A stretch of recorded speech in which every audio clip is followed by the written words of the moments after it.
trying to just clean my camera, make sure my camera's not messy. Okay. All right. Okay. Do do do do do do do do. Good morning. Hello. So, I have these I am enough empowering affirmation cards. If somebody would like an affirmation card today, holla. Also, Deepak Chopra, The 7 Spiritual Laws of Success. The power of positive energy. Everything you need to awaken your soul, raise your vibration, and manifest an inspired life. So I'm back because I have my appointment soon. Few hours, barely. I was like, damn, my appointment's it's coming up. So let's see. I really want to open up this one and read this. Based on natural laws which govern all of the creation, this book shatters the myth that success is the result of hard work, exacting plans, or driving ambition. In the 7 spiritual laws of success, Deepak Chopra offers a life-altering perspective on the attainment of success. Once we understand our true nature and learn to live in harmony with natural law, a sense of well-being, good health, fulfilling relationships, energy and enthusiasm for life, and material abundance will spring forth easily and effortlessly, filled with timeless wisdom and practical steps you can apply right away. This is a book you will want to read and refer to again and again. The 7 Spiritual Laws of Success. You are what your deep driving desire is. As your desire is, so is your will. As your will is, so is your deed. As your deed is, so is your destiny. And this is a name that I honestly can't pronounce. It's something really long and I can't pronounce it. Let's not butcher that name. The struggle is real. Let's see, that's acknowledgements, introduction.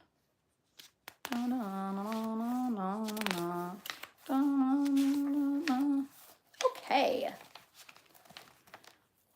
1. The law of pure potentiality. The source of all creation is pure consciousness.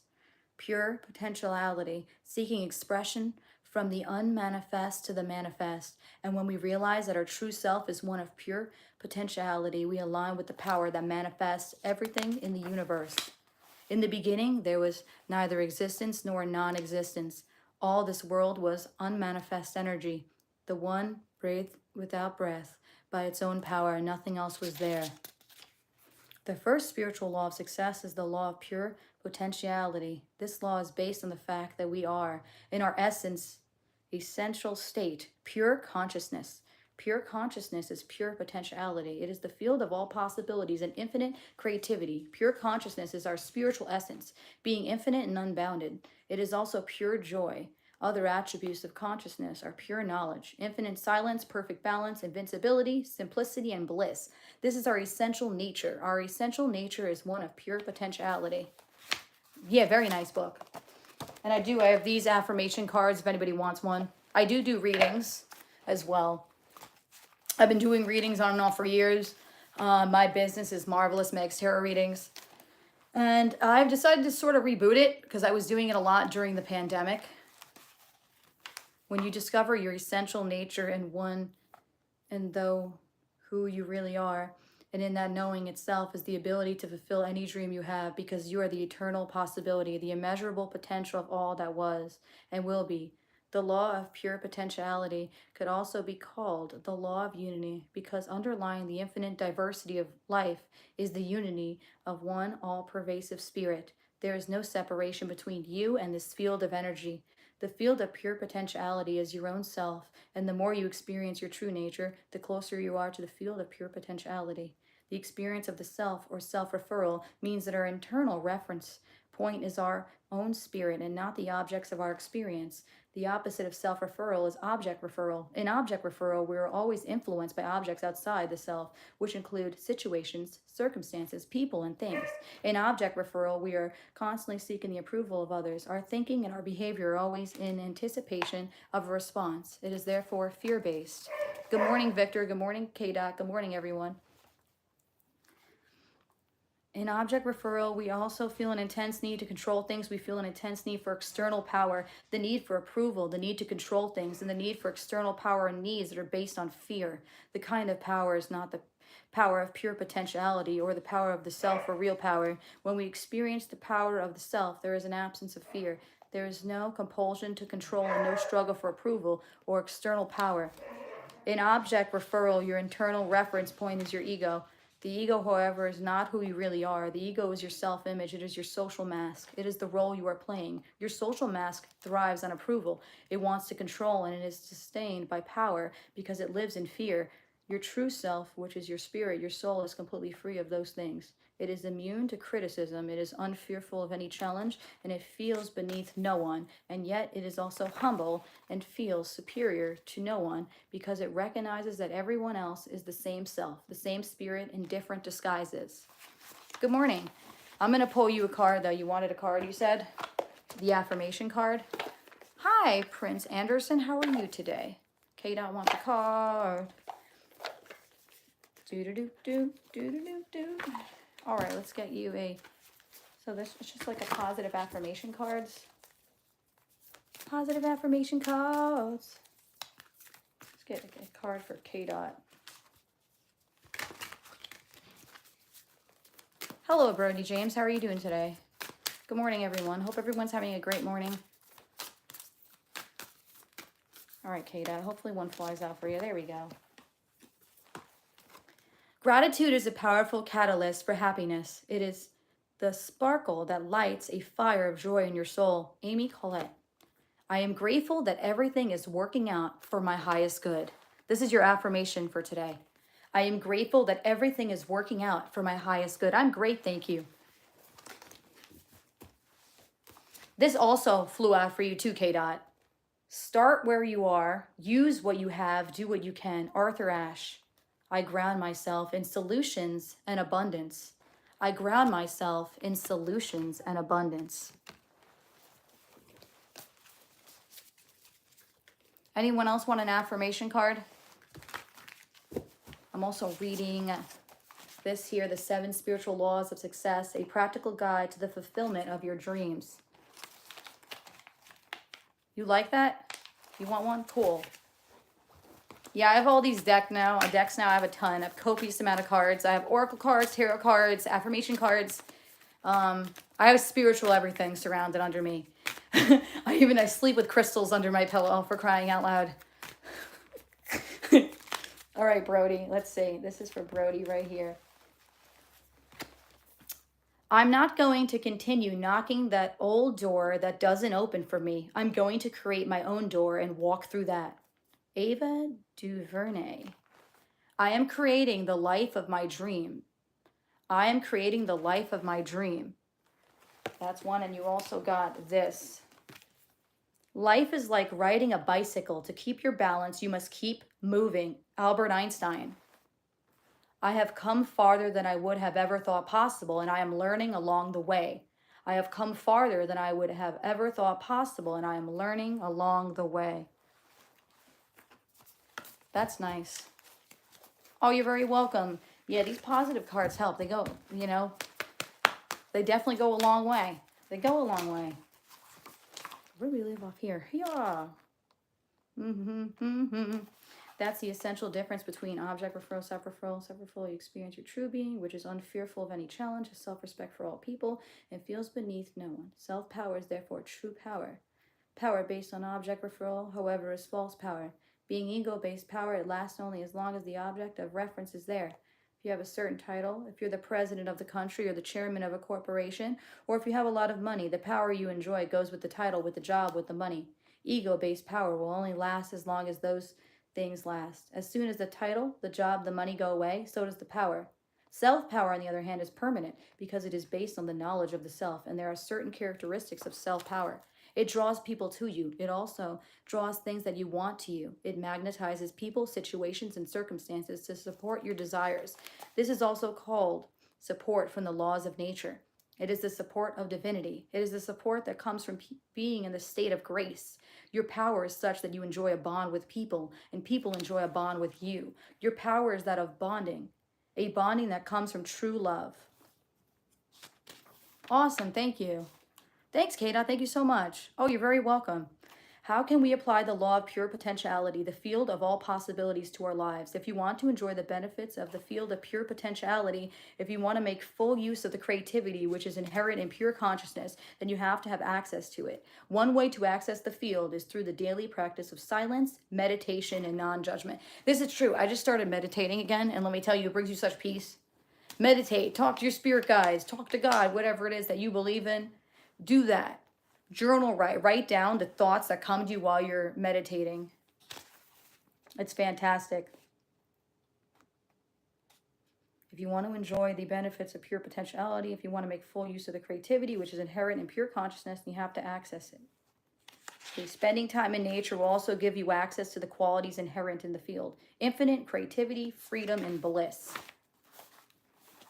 Practicing silence means making a commitment to take a certain amount of time to simply be. Experiencing silence means periodically withdrawing from the activity of speech. It also means periodically withdrawing from such activities as watching television, listening to the radio, or reading a book. If you never give yourself the opportunity to experience silence, this creates turbulence in your internal dialogue.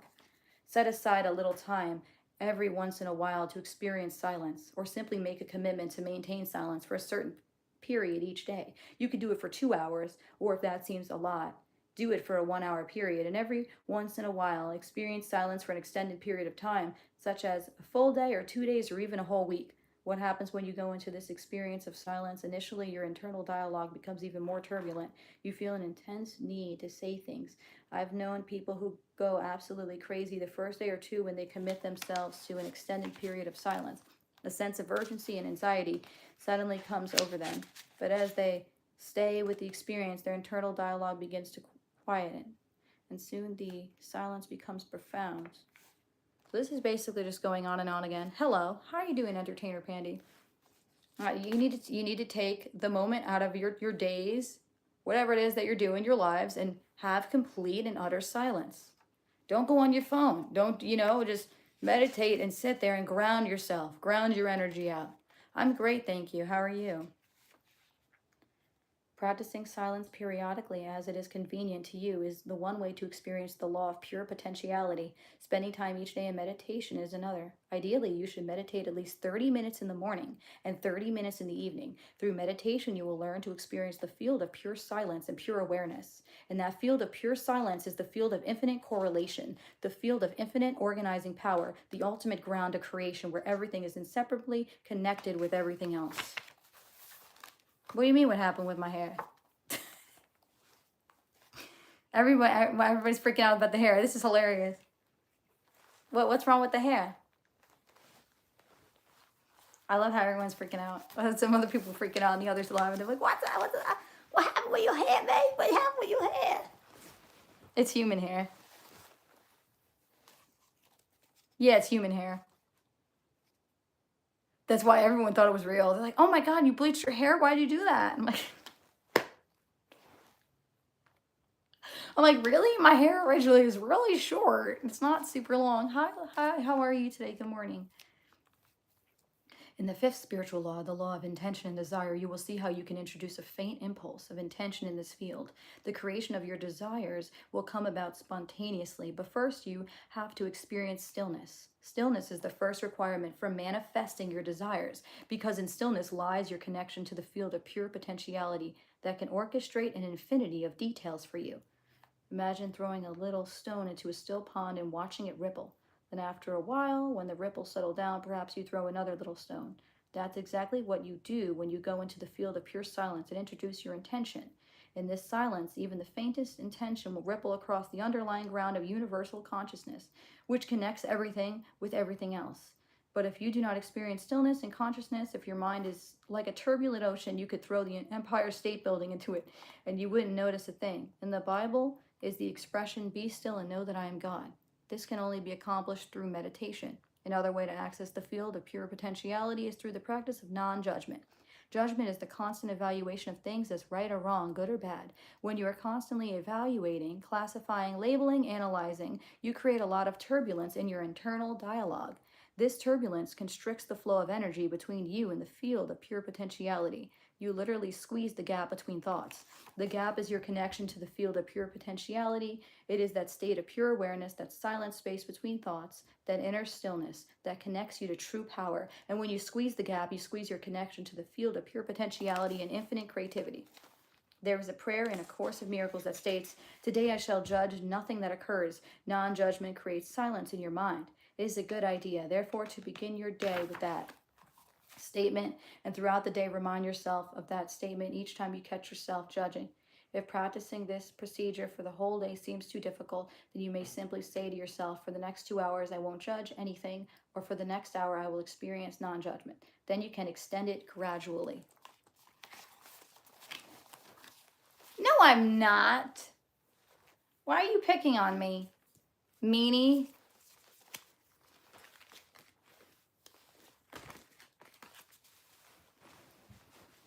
Don't pick on me.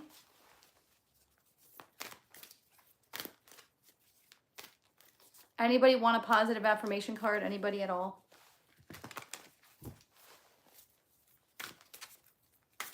Pandy, want a positive affirmation card, Pandy? Pandy? We'll get Pandy a card. Pandy, you want a card, Pandy? Here, I got you a card, Pandy. Let's see. Life is like riding a bicycle. To keep your balance, you must keep moving. That's wild. Brody got the same one too. Albert Einstein. I have come farther than I would have ever thought possible, and I am learning along the way. And you also got this one. Forgiveness isn't approving what happened. It's choosing to rise above it. Robin Sharma. I forgive myself and set myself free. I forgive myself and set myself free. Forgiveness isn't approving what happened. It's choosing to rise above it.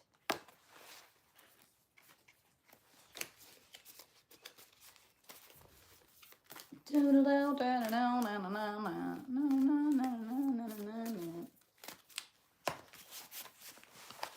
see, where do we leave off on this? This is basically just saying the same things over and over again about the whole applying the law of pure potentiality. Then you have the law of giving. What else is on here? This just goes over all the 7 laws. Y'all can find this book. This person here, this guy's an amazing author. Amazing author. Deepak Chopra. Look up his teachings. You're very welcome. You unlock Super Saiyan? Of course. I have that in No Skittles for you. Today I have my doctor's, so I have to get some blood work done today. How exciting. Yesterday I spoke with my therapist. That was fun. My new therapist is amazing. Do you have anything exciting planned today? It's going to be a spontaneous day today. Ooh, what do we got in here? Chapter 1. That's just the power of positive energy. Ooh. Awakening to yourself as an energetic being. Dare to dream higher. Dare to reach a little bit further. Dare to step into your potential. For when you do, you will see that every day holds hundreds of opportunities that will rain down on you like glittering stars. Reclaiming your power, and many of us forget that we have the power to shape our reality. Many of us forget that we have the ability to live life from a place that is so magical and so purposeful that we feel an amazing sense of belonging and positivity as we move through the world. This place of being is not something that is reserved for a select few. This place of being is accessible to anyone and everyone. And the good news is, this place of being is not even hard to achieve. All you need to do is open your mind to the possibility, and there is another way to live your life. That there is a way to live a life that is filled with positive energy and magical opportunities. With this shift in awareness, with this openness to explore and start working with the energy of the universe, you can start living a life that is bigger and more abundant than you could have ever imagined for yourself. You can start living a life that feels like it was designed specifically for you.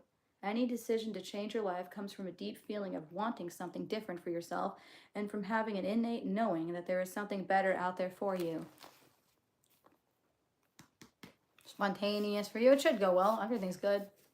Everything's good as far as I know.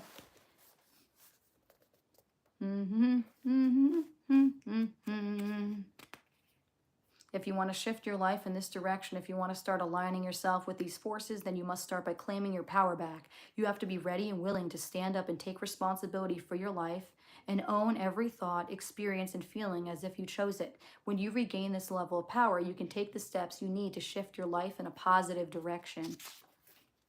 Who are you? You are an amazing, complex, divine being who is essentially composed of a soul, a mind, and a body. As you begin to understand the nature of who you are, it may allow you a glimpse into your potential and why you are here on this earthly journey. But who are you on the deepest level? Are you the voices in your head while hundreds of thoughts race through your mind? You are not those thoughts. You are not those voices. You are the observer of those thoughts. You are the one listening to them. As the observer of your thoughts, you have control over which thoughts you choose to believe and which thoughts you choose to ignore. At any given moment, you have the power to change the thoughts flowing in and the thoughts flowing out. Ooh, this book's dope. Why are you here? You are here because you asked to be here. When you found out you were coming into this life with this body, the family, and this set of circumstances, your soul rejoiced. Your soul was bursting with excitement, and your soul was thrilled at the possibility of coming through as you. Your soul came into your body for one very specific reason, and that is to grow. Growth is what keeps the universe alive. Without the expansion of your growth and consciousness, the universe would wither away and there would be no creative fuel to manifest life. This is a nice book.